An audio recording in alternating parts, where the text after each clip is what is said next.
জুলাই গণঅভ্যুত্থান স্মৃতি জাদুঘর আজ থেকে জনসাধারণের জন্য উন্মুক্ত করা হয়েছে। প্রথম দিনে দর্শনার্থীদের ভিড় দেখা গেছে। আন্দোলনের ঘটনা প্রবাহ, শহীদ এবং আহতদের স্মৃতি, আলোকচিত্র এবং ভিডিও সহ বিভিন্ন ডিজিটাল প্রদর্শনী দেখতে সেখানে হাজির হয়েছে দর্শনার্থীরা। প্রাথমিকভাবে প্রতিদিন সর্বোচ্চ 900 দর্শনার্থী জাদুঘরের মূল ভবনে প্রবেশের সুযোগ পাবেন। তবে আজ প্রথম দিনের সব টিকিট বুধবার বিকেলের মধ্যেই বিক্রি শেষ হয়ে গেছে। বেলা 11টা থেকে সন্ধ্যা 6টা পর্যন্ত ঘুরে দেখা যাবে এই জুলাই স্মৃতি জাদুঘর। মূল ভবনে যেতে প্রতিদিন 3টি সময়সীমা রাখা হয়েছে। প্রতিদিন সর্বোচ্চ 300 জন করে 2 ঘন্টার জন্য প্রবেশ করতে পারবেন। বিকেল 3টা থেকে 4টা পর্যন্ত বিরতি দেওয়া হয়েছে। প্রাপ্তবয়স্কদের জন্য টিকিটের মূল্য 50 টাকা, শিশুদের জন্য 25 টাকা। অনলাইন বুকিংয়ের পাশাপাশি জাদুঘরের কাউন্টার থেকেও টিকিট সংগ্রহ করা যাবে। এর আগে বুধবার সকালে জুলাই স্মৃতি জাদুঘর উদ্বোধন করেন প্রধানমন্ত্রী। প্রথম দিনে এসে আর কি খুবই ভালো লাগতেছে। জুলাইয়ের ইতিহাসগুলো আমরা ঘটনাগুলো নতুনভাবে অনুভব করব। আর এই স্মৃতিগুলা সংরক্ষণ করা আমাদের সবারই দায়িত্ব। আর এটা আগামীর প্রজন্মের জন্য, যে নতুন প্রজন্ম তৈরি হচ্ছে ওনাদের জন্য এটা একটা ভালো উদ্যোগ, কারণ তারা ইতিহাস থেকে একটা শিক্ষা গ্রহণ করতে পারবে। আমরা জুলাই সময় ছাত্র জনতার মাধ্যমেই তো দেশ জুলাই গণঅভ্যুত্থান হয়েছে। তো এটা বড় একটা যে গণভবনকে জুলাই স্মৃতি জাদুঘর হিসেবে রাখা হয়েছে। না হয় এই একটা স্মৃতি হিসেবে থাকবে আর কি পরবর্তী প্রজন্মের জন্য। না হয় এটা জাদুঘর হিসেবে যদি না রাখা হতো তাহলে পরবর্তী আবার এইভাবেই ধারাবাহিক চলতে থাকতো। এটা পরবর্তীর জন্য অবশ্যই স্মৃতি হিসাবেই থাকবে। জুলাই গণঅভ্যুত্থান স্মৃতি জাদুঘরে ঠিক এই মুহূর্তে আছেন সহকবি মোহাইমুনুল খান অপু, যুক্ত হচ্ছেন আমাদের সঙ্গে।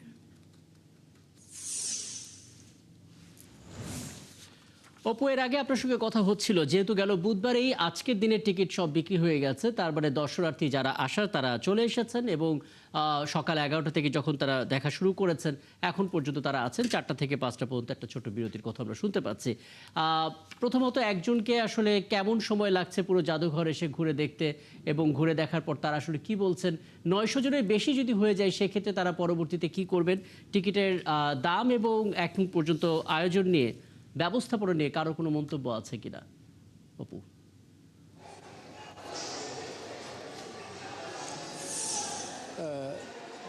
দর্শনার্থীরা কিন্তু ইতিমধ্যে তৎকালীন গণভবন, বর্তমানে যেটি জুলাই গণ অভ্যুত্থান স্মৃতি জাদুঘর, সেটিতে কিন্তু দর্শনার্থীরা ঘুরে ঘুরে দেখছেন। অর্থাৎ এই স্মৃতি জাদুঘরের গেটের প্রবেশ দ্বার থেকে কিন্তু তারা এখন ভিতরে রয়েছেন।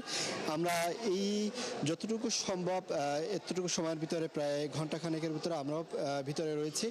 ঘুরে ঘুরে সেই চিত্রগুলো দেখেছি। অর্থাৎ জুলাই আন্দোলনে যে সকল নৃশংসতা ঘটিয়েছে তৎকালীন স্বৈরাচার সরকার, সেই দৃশ্যগুলো কিন্তু এই জুলাই স্মৃতি জাদুঘরে তারা সংরক্ষণ করে রেখেছে। আমরা এখন যেই রুমটিতে রয়েছি এখানে, অর্থাৎ তৎকালীন সরকার প্রধানের সাথে বিদেশি কূটনীতিক এবং সেনা বাহিনীর যে বৈঠকগুলো হতো, জানতে পেরেছি যে এই রুমটিতেই সেগুলো হতো। এবং এখানে অর্থাৎ দীর্ঘ 15 বছর 7 মাসের স্মৃতি কিন্তু এখানে সংরক্ষিত করা আছে। অর্থাৎ এই রুমটিতে বসেই কিন্তু তারা বিদেশি কূটনীতিকদের সাথে বিভিন্ন আলাপ আলোচনা করতেন। এবং এর পাশাপাশি এই কক্ষটিতে কিন্তু অনেক ধরনের জুলাইয়ের স্মৃতি সেগুলো সংরক্ষিত করা হয়েছে। মনিটরে কিন্তু সেই যখন এই গণভবন, তৎকালীন গণভবনের ভিতরে সাধারণ মানুষ প্রবেশ করে সেই দৃশ্যগুলো কিন্তু মনিটরে দৃশ্যমান করা হচ্ছে। এবং বিভিন্ন নথি যেগুলো রয়েছে, অর্থাৎ সরকারের বিভিন্ন নথি যেগুলো এখান থেকে উদ্ধার করা হয়েছে, সেগুলোও কিন্তু এখানে সংরক্ষণ করা হয়েছে। দর্শনার্থীরা সেগুলো কিন্তু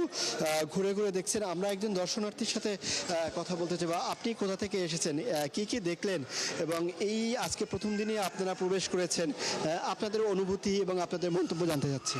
আসসালামু আলাইকুম, আমি মোহাম্মদ সাইদুর রহমান। আমি সেই উত্তরবঙ্গ জেলার ঠাকুরগাঁও থেকে এসেছি। এখানকার আসার পরে প্রথমে ঢোকার সিস্টেমটা আমার ভালো লাগে নাই। ঢোকার পরে দেখলাম যে অনলাইনে টিকিট আর যারা সরাসরি টিকিট কাটবে সবাই এক লাইনে দিচ্ছে। পরবর্তী এটা সমাধান করছে।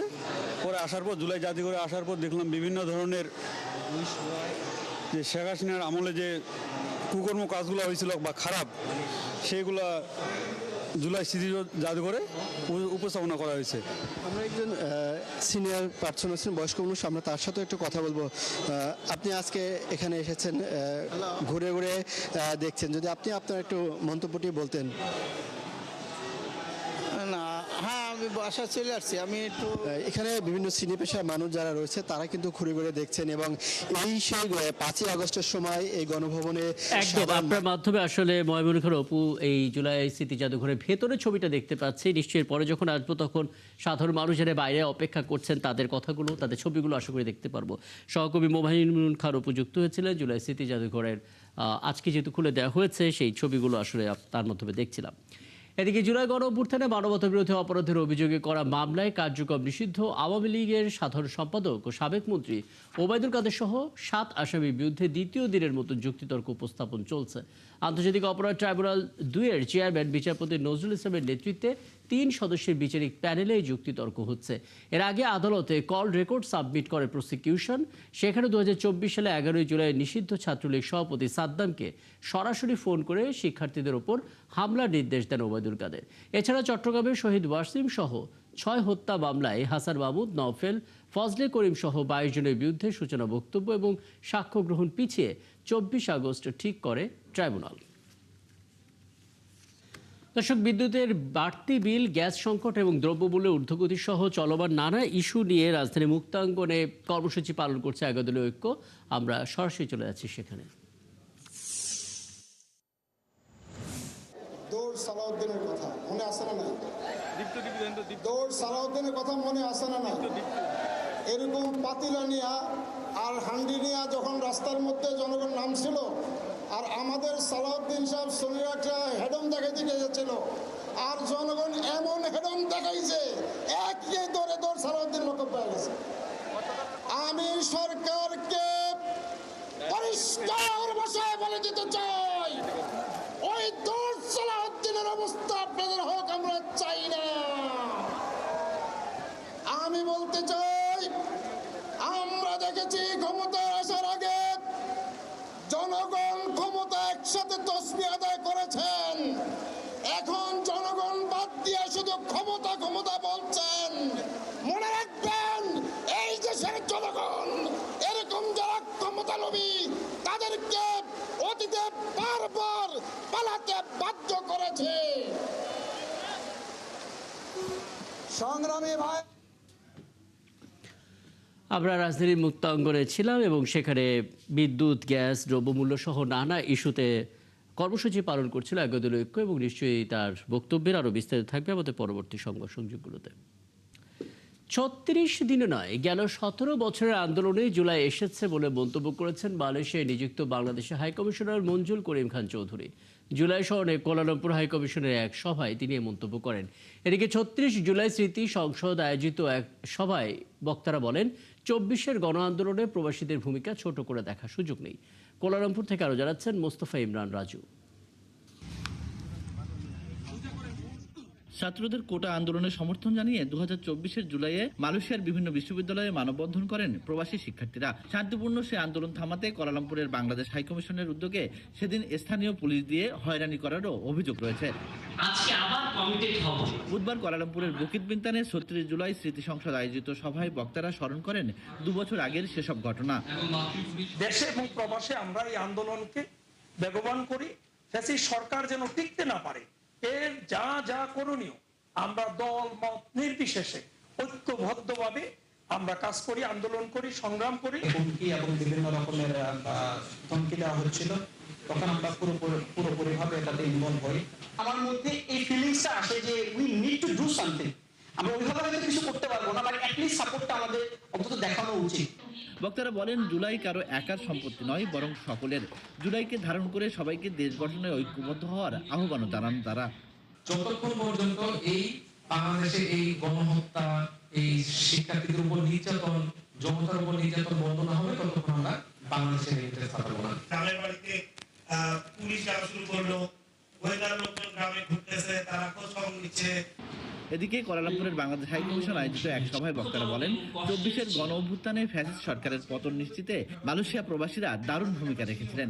36 দিনে নয়, বরং 17 বছরের প্রচেষ্টার ফসল এই জুলাই বলেও মন্তব্য করেন হাইকমিশনার মঞ্জুরুল করিম খান চৌধুরী। জুলাই তো শুধু 36 দিনের না, বিগত 17 বছরের যে স্বৈরাচারী শাসনে, ফ্যাসিবাদী শাসনে নিপীড়ন, নির্যাতন, গুম, খুন, অত্যাচার, জেল, জুলুম, সরকারি প্রতিষ্ঠান ধ্বংস সব কিছুর পুঞ্জীভূত ক্ষোভের বহিঃপ্রকাশ করি।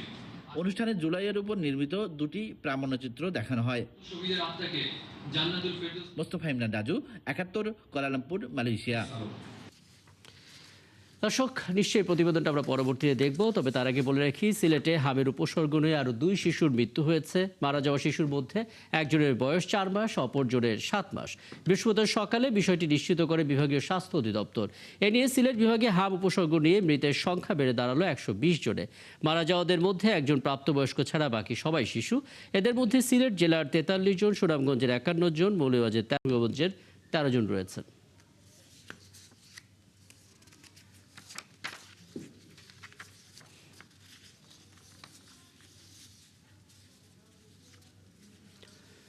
চলছে সংবাদ সংযোগ। সরাসরি সংবাদ অনুষ্ঠান দেখতে চোখ রাখুন ৭১ ফেসবুক পেজে এবং সাবস্ক্রাইব করুন ৭১ ইউটিউব চ্যানেল। থাকুন ৭১-এর সাথে।